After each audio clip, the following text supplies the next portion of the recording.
Hey everyone, Selena for Who is Jesus Today. How's it going out there? I haven't asked that question in a while, so it's time to throw that one out there again. There's a lot going on, especially when it comes to the world of Christianity and the different opinions and branches and the groups of Christians, and different views based on the same scriptures. You can get various doctrines. You know what? At some point out there, everyone, church, those who are part of the body of Christ, you really come to know and understand what it means to be redeemed from sin and reconciled back to God. I look at it this way. The core of Christianity is where I begin and where I end. And around that and in a discussion of that can come up other various topics. But at the same time, the core is where I begin and where I end. Whatever branch of Christianity that you claim to belong to, the core is this. The core is Christ and the purpose why Christ died for our sins on the cross. 1 Corinthians chapter 15. Okay, so the Apostle Paul is saying in verse 3, "For I delivered to you first of all." When someone says first of all, that means this is what's really important. Okay, first of all, I would like to say this, because when you say first, that means it is essential. That is the core reason. Everything else comes after that. For I delivered to you first of all that which I also received. That which I also received. That Christ died for our sins according to the scriptures. That Christ died for our sins according to the scriptures. Whatever else anyone else says about Christ, Christ died for our sins according to the scriptures. That he was buried, and that he rose again the third day according to the scriptures, and that he was seen by Cephas, then by the 12.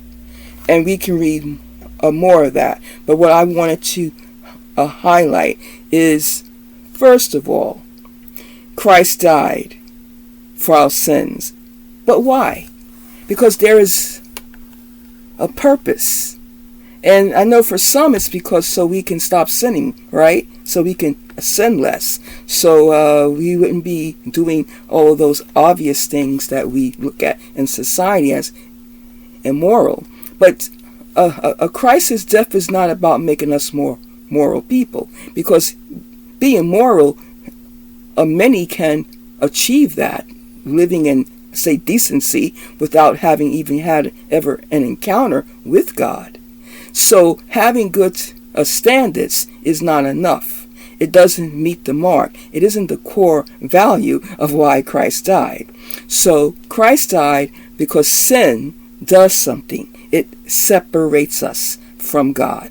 God wants us to be in connection with him and relationship. So Christ died for our redemption, which comes through the shedding of his blood, the blood of Christ. Though we say sacramentally we remember the death of Christ in Holy Communion, we take of his body the bread and of his blood the wine. But Christ died once and for all, and that was fulfilled. And he rose, and he shall return. And I don't know the day or the time, because if anyone says that they do, we know based on the scriptures, they are wrong. So here is a few words that begin with the letter R. Christ died to redeem, that we will be restored and reconciled, and through our regeneration, we are now once again as Adam and Eve left off from the fall. And now, we have so much more because we are now in connection with the true and the living God in a relationship and fellowship. And the Bible is clear, the soul that sinneth shall die. Sin is separation from God. So even though we are alive, we are dead while we liveth spiritually.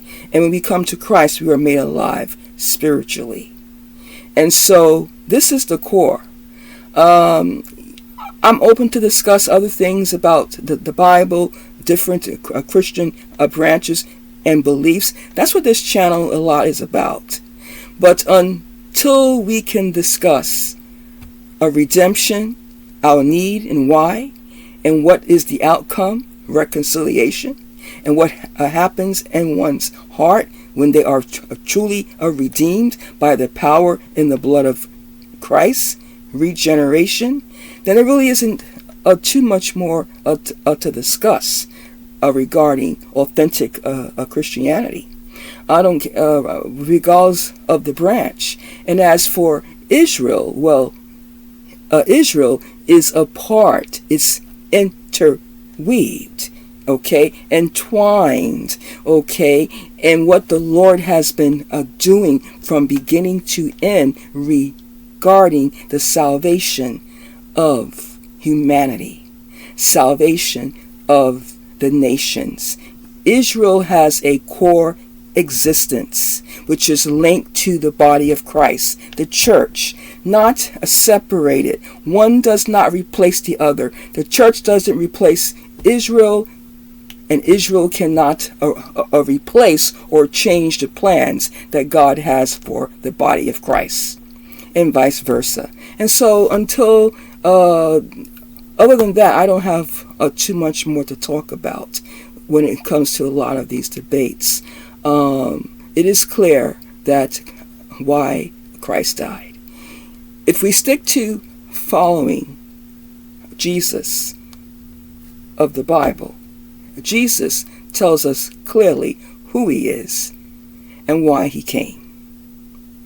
And Jesus also assures his people that he will return for them.